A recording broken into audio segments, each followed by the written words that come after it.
you don't have to listen to me. All I'm saying is, if you are in your car and you get cut off by someone so aggressively that you both end up stopped on the side of the road, and then they start approaching your car, you might want to be a little cautious, especially if the thing that you saw them get out of was a UFO. Hi.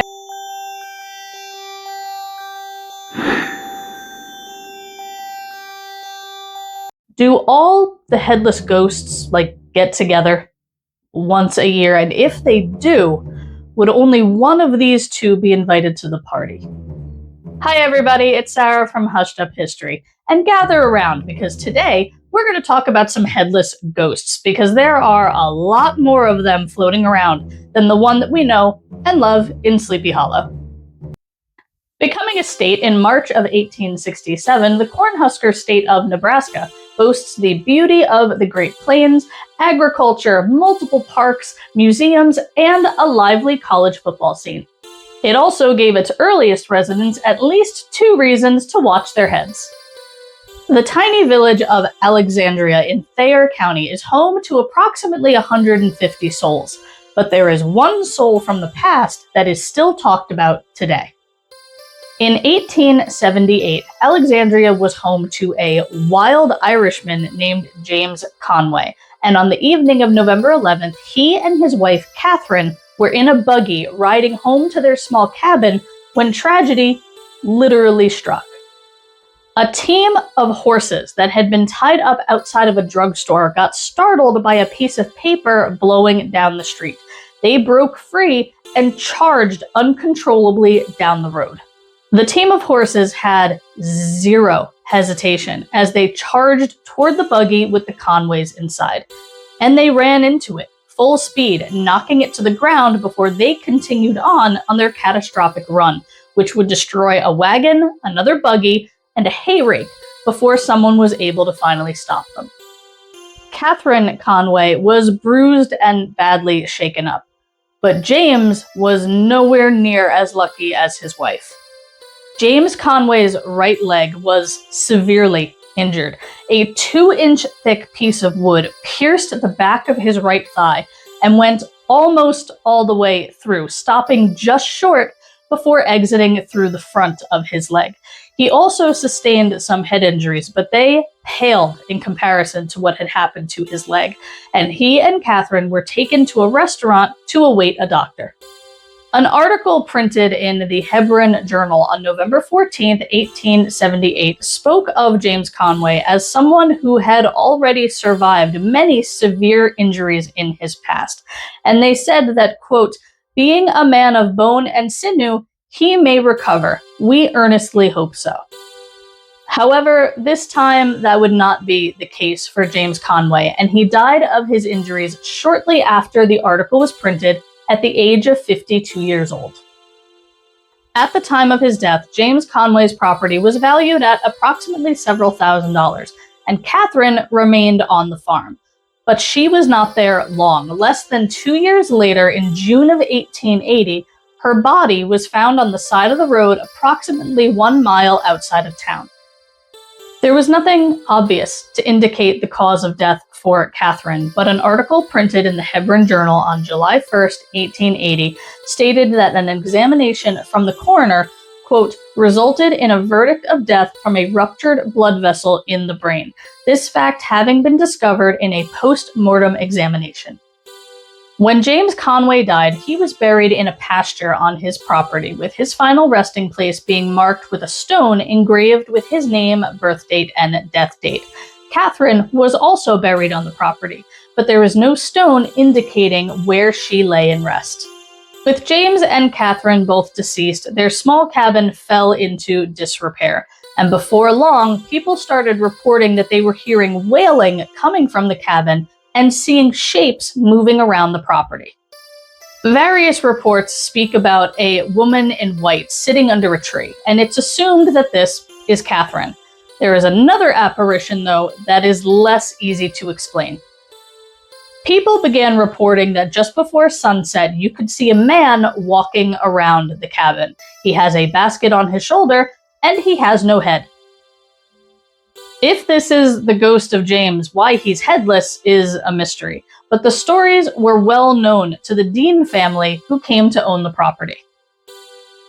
According to a story printed in Lincoln, Nebraska's Sunday Journal and Star on October 31st, 1965, Theo Dean, then 76 years old, retold the story of two brothers who went to the property one day looking for spirits and apparently found more than they bargained for. Dean told the paper, "Whatever they say, those boys did not bother with the footbridge that night. They ran straight through the creek, scared to death." The story of the headless ghost and the woman in white have tapered off since the Conway cabin was dismantled, but the cabin was not destroyed. It was reassembled and today can still be visited where it stands along the Big Sandy River. There may have been many people running in terror from the spirits of James and Catherine Conway, but in Readington, Nebraska, when it came to fight or flight, people took a different route. On the morning of September 30th, 1883, the town of Readington, Nebraska was shaken. Approximately 1 mile outside of town, a man named Charles Adams was found murdered in his cabin, and his head had been removed. Suspected to be the victim of a robbery due to a diamond stud missing from his property, his head and the killer were never found. With a cabin left empty after a gruesome and unsolved murder, it's no surprise that stories began to brew. And before long, people started reporting that on the anniversary of his death, you could see the headless spirit of Adams riding a white horse around his property. The stories were chilling, but there were some people in the community that wanted to see it for themselves.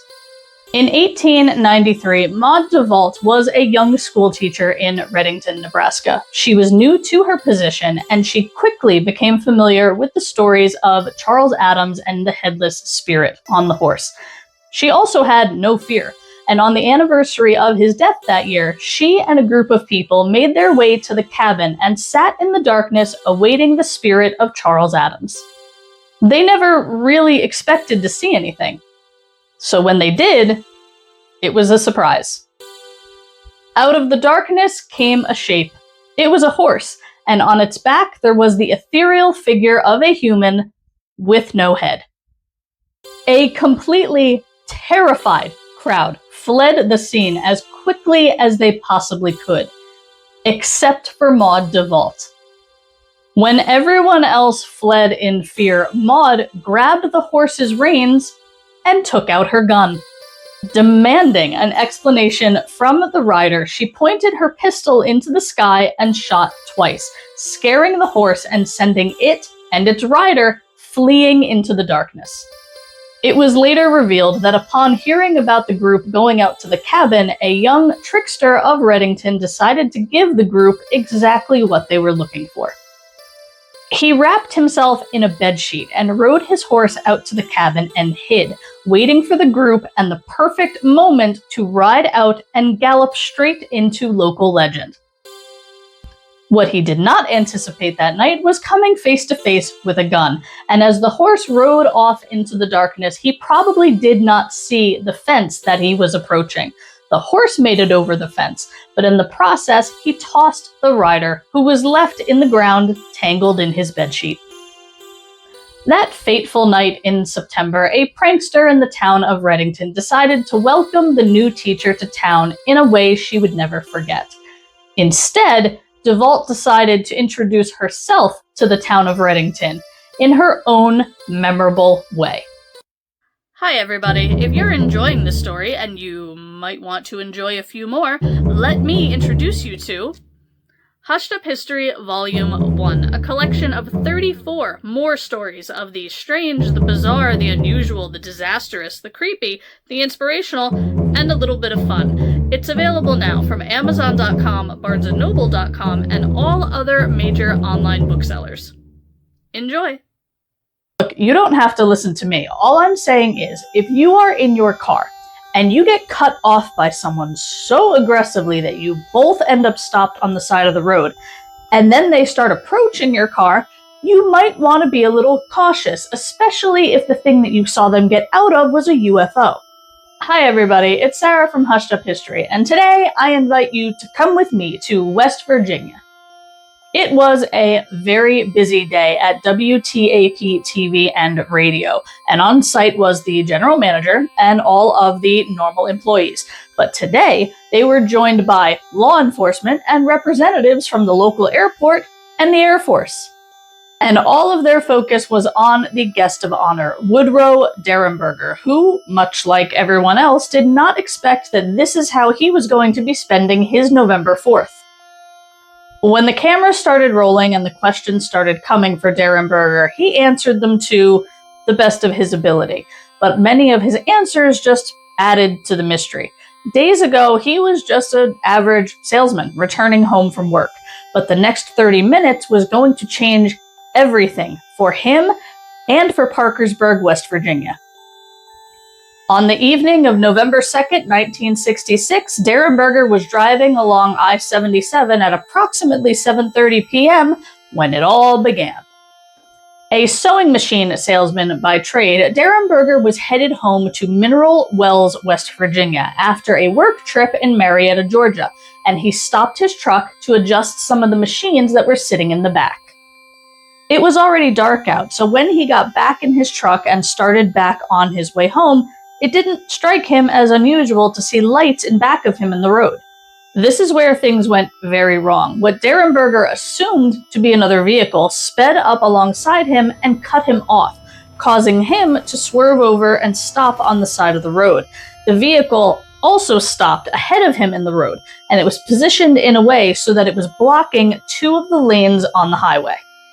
This is when he realized that this was not a normal vehicle. It was crafted of dark metal, it was elongated approximately 40 feet in length, and it was floating 10 inches above the ground. Derenberger later described the shape as resembling a kerosene lamp chimney. He then saw several things that should have sent him running. He saw a door open up in the craft. The craft then shot 75 feet in the air, and then he saw the man approaching his truck. When he got to the window, Derenberger could see the features of his face, and initially, nothing looked amiss. He told WTAP-TV that he looked as normal and natural as any other human being. He continued to say, his face looked like he had a good tan, a deep suntan. He was not too dark, but it was just like he had been out in the sun and had a good tan. His hair was combed straight back, and it was a dark brown. He seemed to have a good, thick head of hair. His eyebrows, his face, his features were very normal. I don't believe that he looked any different from any other man that you would meet on the street. Derenberger soon realized that not everything about this man was as natural and normal as anyone he would meet on the street. His hands were tucked up under his arms, and then there was the grin. A large and unnatural grin that only got worse when he started talking. And that is because when he started talking, his mouth did not open, communicating to Derenberger telepathically. The strange man asked Derenberger to roll down his window, and he obliged. The two then had a bizarre 10-minute conversation that started with him asking Derenberger what his name was. And when he told him, he let him know, you can either speak your answers or you can just think them, whatever you prefer. He detailed the conversation to WTAP, telling them, quote, I told him my name and he asked me. He said, why are you frightened? He said, don't be frightened. We wish you no harm. He said, we mean you not harm. We wish you only happiness. And I told him my name. And when I told him my name, he said that he was called Cold. He continued to describe the conversation to WTAP-TV, saying that the man repeatedly told him not to be frightened, saying, we are the same as you. We eat, we breathe, we sleep, we bleed as you do. We are like you. Please do not be frightened. He then asked Derenberger if he worked for a living and if he had to work for a living. And when he told the man that he is a salesman by trade, the mysterious man who called himself Cold told Derenberger that he is a searcher, without explaining what that meant. He then turned his attention to the city lights beyond them. He told the TV station, quote, He asked me what the city of Parkersburg. He pointed to the light. Well, he didn't point, but he gave the impression that he was pointing. And he asked me what that was called, and I told him it was Parkersburg, a city, a town. And he asked me if most of all people lived in the city or town. I explained to him that it was a place of business. It's where we transact our business. And the people lived in communities, outlying communities, most of the people. And when I told him that this was a city, he said in his home, those were called gatherings. And again, he told me not to be frightened, which I was. The ending to this encounter was simple but foreboding, with the man calling himself Cold simply saying, "Mr. Derenberger, we will see you again," before walking over to his craft that had lowered itself back to the ground, getting inside and launching off into the darkness. When Mrs. Derenberger heard her husband's truck pull up to the house, she had no reason to think that this was going to be any different than any other reunion. Instead, her husband ran into the house frantic and trembling, saying he had to call the police because he had just had a telepathic conversation with a man in a flying craft. He called the Parkersburg Police Department, and in less than 24 hours, he was on WTAP-TV, telling his story for everyone to hear. The night of his encounter, there were multiple reports of an unidentified craft in the sky. But the night after his interview, Derenberger learned that he was the preferred contact when he once again heard from the bizarre grinning man from the sky. On the evening of November 4th, Derenberger was driving with a friend towards Parkersburg when he said that he started to feel a strange sensation in his forehead, and he immediately knew that this was Cold reaching back out to him. He initially resisted, but eventually gave in and responded to him in his head. Derenberger said, quote, "Mr. Cold suggested that I slow down and drive very carefully, and said that his ship was directly over my truck and that he was following me. He told me that the first time he had contacted me, he had only asked me questions to calm me down and settle my fears. At this second contact, I was not frightened, and he told me repeatedly to drive very carefully. I had a feeling that I could not explain. The feeling was in my head, not pain, but a sensation that I was hearing my own voice with his words. He also told me that their time was not exactly the same as ours, that they have 3 seasons, planting, harvesting, and cold, whereas we have 4, winter, spring, summer, and fall. He said that his people have a life expectancy of 125 to 175 of our Earth years. At this time, he told me that his first name was Indrid, and that he was getting ready to break contact. He then explained that I would receive a severe shock when he did so, and that I should prepare myself for it. I was listening very intently to every word he said, and had begun to think of questions to ask him when he told me that he was leaving. Over the course of several weeks, newspapers printed stories about local residents seeing strange crafts in the sky and encountering some strange people. Derenberger, though, stated that over the course of the last month, he had regular communication with Cold, and that not all of it was telepathic, saying that one night Indrid just showed up on his back porch with another seeker friend of his named Carl. With all of the positive attention given to Derenberger for his connection to Indrid Cold began to decrease, all of the negative repercussions started to come to the surface. The Derenberger family was now dealing with constant harassment, phone calls at all hours, day and night, people waiting outside of their house 24/7 to catch a glimpse of the mysterious Mr. Cold. Friends abandoned them, jobs were lost, and Derenberger himself began to suffer from severe migraines and other health issues despite being given multiple clean bills of health. It was also at this time that Mrs. Derenberger decided that she could no longer deal with this, and she divorced her husband. Despite all of this, Derenberger never swayed from his stories about his interactions with Indrid Cold. In fact, they only got far more complex. By 1968, he was giving talks about his times with his alien friends, and by 1969, he had some pretty bold claims, stating that he had been on the spaceship multiple times, that he had visited Indrid's home planet of Langulos, that he had met his family, he had eaten with them, and that he and Indrid did a lot of traveling, both places on Earth and also other planets, during which he had to stay on the ship due to health concerns. His accounts of his visits to the planet of Langulos grew in complexity, and in 1971, he published a book detailing his experiences. In his book, Visitors from Langulos, Derenberger goes into detail about his friendship with Indrid Cold. He also explains how their society is structured, talks about their visits together to other planets, and also explains the existence of humanoids, who he claims are a different alien species who likes to steal things from humans. But the book goes far beyond just being a study of a different form of alien life and takes a decidedly darker turn. Derenberger's writing goes on to become extremely critical of the government and their withholding of information about all of the other alien forms of life, including one alien civilization of dwarves that come to Earth to take blood samples from humans. He also goes on to explain that his family met Indrid Cold, but only because he lied to them and tricked them into thinking that he was another salesman that he worked with. He then goes on to describe how he had Indrid Cold follow his wife around when she did not know about it.